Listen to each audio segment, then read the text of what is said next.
Preview. Lisbeth saat itu sudah sampai balik lagi di kabin. Dia mulai memasang peralatan kamera pengintai tadi di sekitar kabin mereka. Tidak lama Michael pun sampai dengan pelipis yang berlumuran darah. Tembakan tadi ternyata telah menyambar kulit pelipisnya. Masih untung gak kena kepala. Lisbeth membantu Michael mengobati lukanya. Dia menjahitkan luka sobek di pelipis Michael dengan dental floss. Michael sudah dibantu. Lisbeth yang biseks ini memanfaatkan momen itu untuk melampiaskan nafsunya. Michael yang umurnya 2 kali lipat umur Lisbeth ini pun tak kuasa untuk melawan. Besoknya Michael melaporkan kejadian penembakan itu kepada Frode dan Martin. Kondisi sudah menyerempet bahaya. Martin mengusulkan agar Michael berhenti mengerjakan proyeknya. Michael pastinya masih mau lanjut. Dia kini meminta diberikan akses untuk menyelidiki dokumen perusahaan Wenger Industries. Frode menolak karena hal itu berpotensi membuka borok perusahaan di masa lalu, tapi Martin membolehkan. Apapun agar pekerjaan Michael ini cepat selesai, dan Martin pun yakin Henrik pasti akan membolehkan.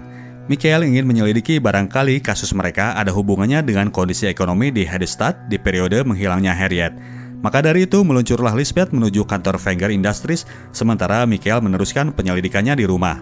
Ia melihat di foto lain dari dokumen foto milik surat kabar bahwa Harald si Nazi ini ikut pula motret-motret. Dia baru tahu kalau Harald ini hobi fotografi. Maka dari itu Michael pun mendatangi Cecilia, anaknya Harald, untuk minta diantar menemui ayahnya.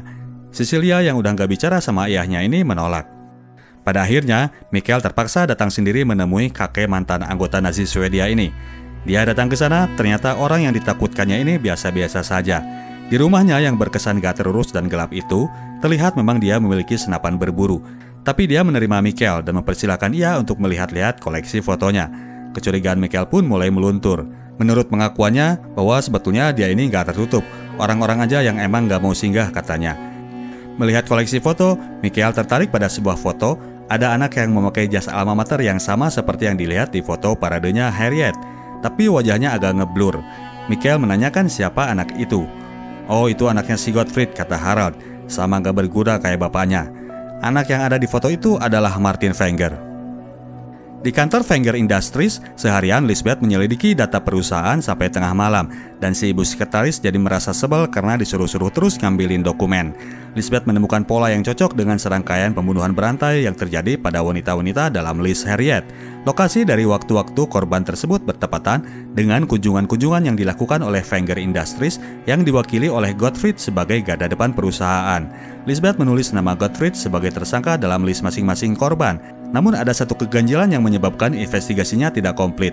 Korban pembunuhan terakhir yang bernama Lena Anderson terjadi pada tahun 1967, pada saat Gottfried sudah tiada.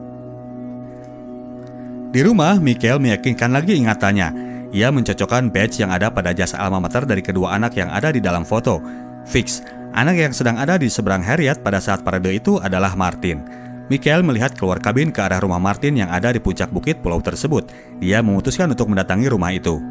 Sementara itu, Lisbeth sendiri stuck dengan penelitiannya. Dia keluar dulu ngopi-ngopi dan meneruskannya dengan melihat-lihat buletin perusahaan dan menemukan sebuah foto di mana Martin ikut menghadiri pertemuan menemani Henrik pamannya.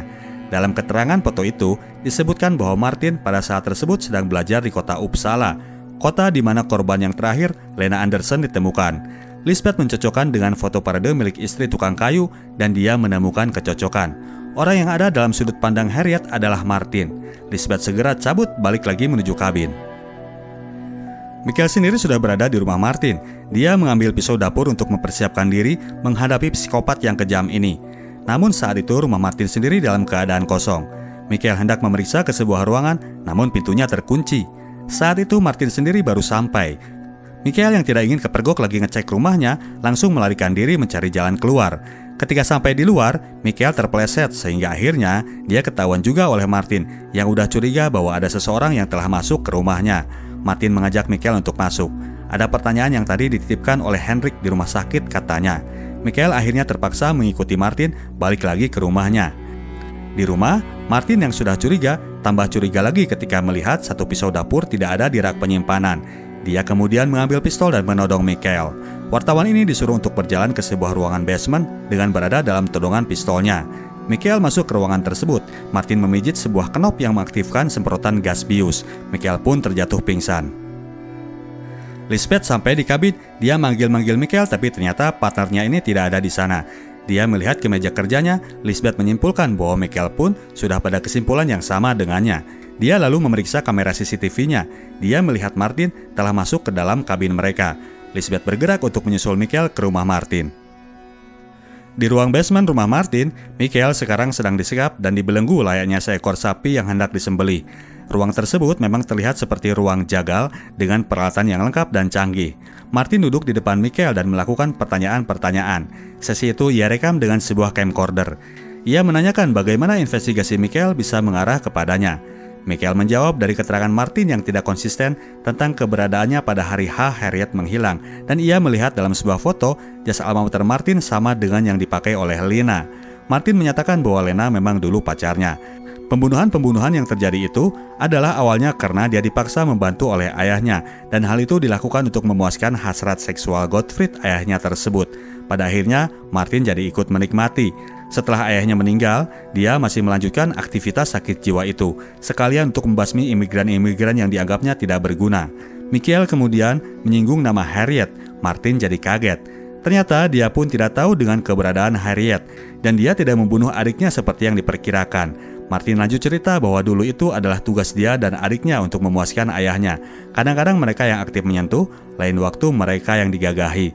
Sakit jiwa. Saat itu detik-detik ketika Martin hendak menyembelih Michael, Lisbeth keburu datang dan memukul muka Martin dengan stick golf sampai membuat patah rahang wajah Martin. Lisbeth kemudian bergerak menolong Michael, sementara Martin kabur keluar dari ruangan itu. Setelah mengambil pistol Martin yang diletakkan di atas televisi, Lisbeth mengejar orang tersebut. Dia memeriksa seluruh ruangan. Suara mobil dinyalakan terdengar di luar rumah. Martin melarikan diri dari tempat itu. Segera Lisbeth pun mengejar dengan motornya. Terjadi kejar-kejaran di antara mereka. Motor Lisbeth berusaha akselerasi menyusul mobil Martin. Martin hendak menabrak motor tersebut, tapi meleset, sehingga akhirnya mobilnya pun keluar dari jalur jalan dan menabrak benda di area sekitarnya dan terguling. Lisbeth hendak mendatangi mobil Martin yang ringsek itu ketika kemudian mobil tersebut meledak dengan kondisi Martin masih berada di dalam mobilnya. TKP baru diurus kemudian oleh polisi besok paginya. Michael sudah diamankan oleh Lisbeth ke dalam kabin. Kini Lisbeth makin care sama Michael.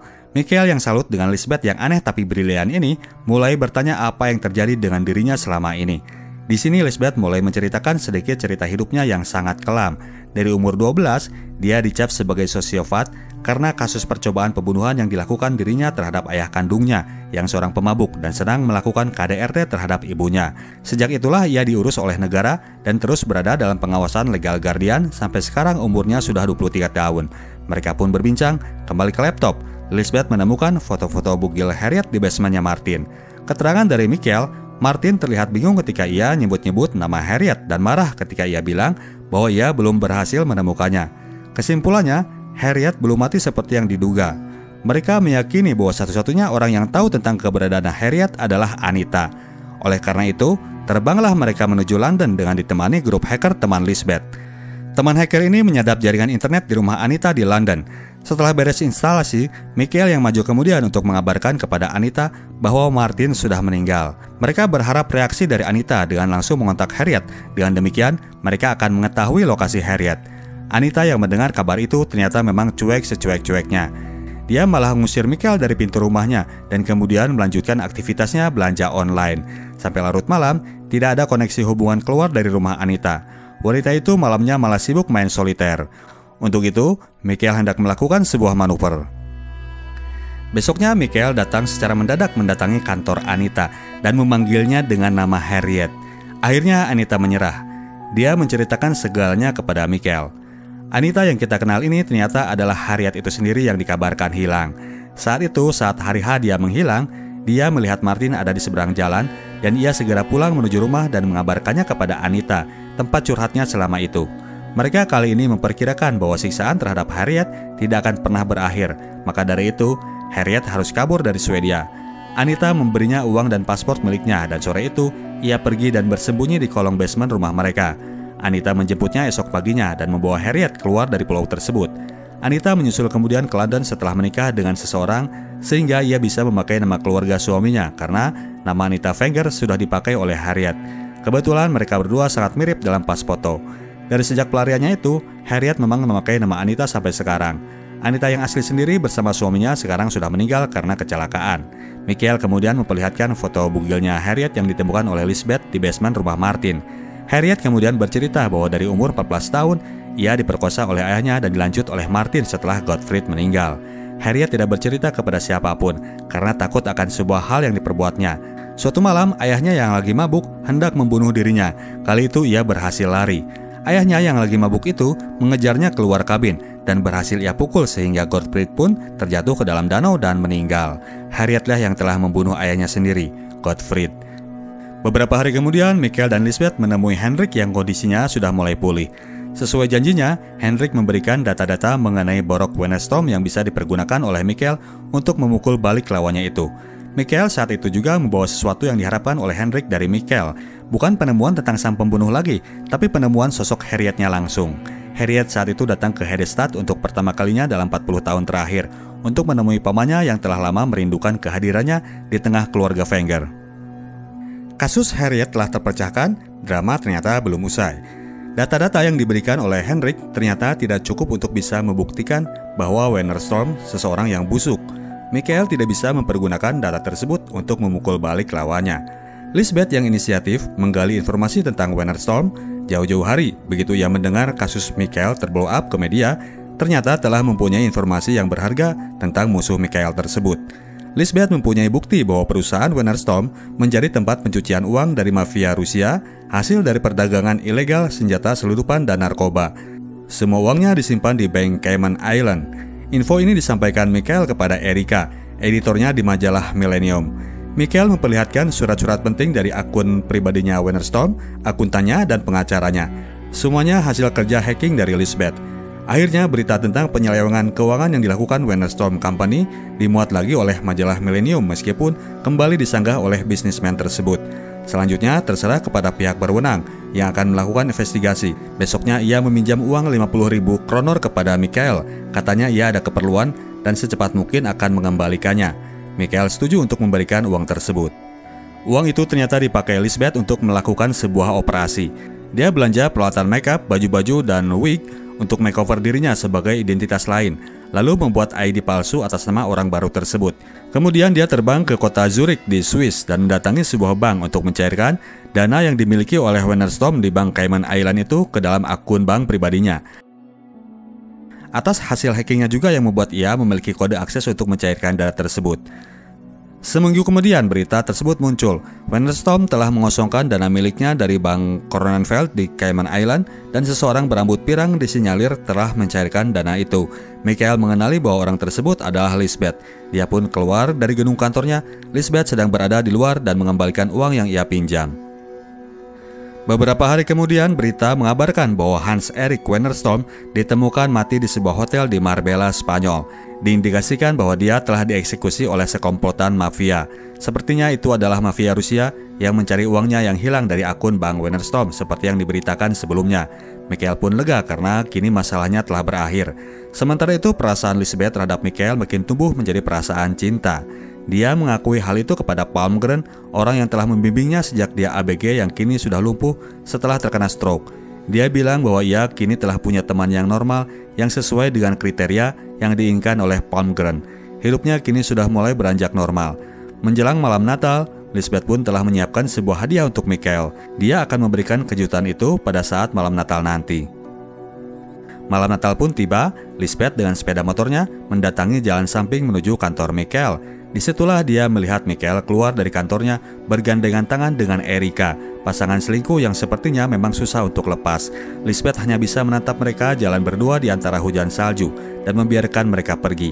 Lisbeth pun membuang hadiah yang sedianya akan ia berikan kepada Michael dan dengan sepeda motor teman setianya, dia pun pergi meninggalkan jalanan tersebut, menembus hujan salju yang menerpa kota Stockholm. Cocok sekali dengan yang dibilang oleh Bang Otong Koil dari salah satu judul lagunya, Kesepian Ini Abadi. Kita tim Sinetalk cabut dulu, sampai jumpa di video kita berikutnya. Ciao!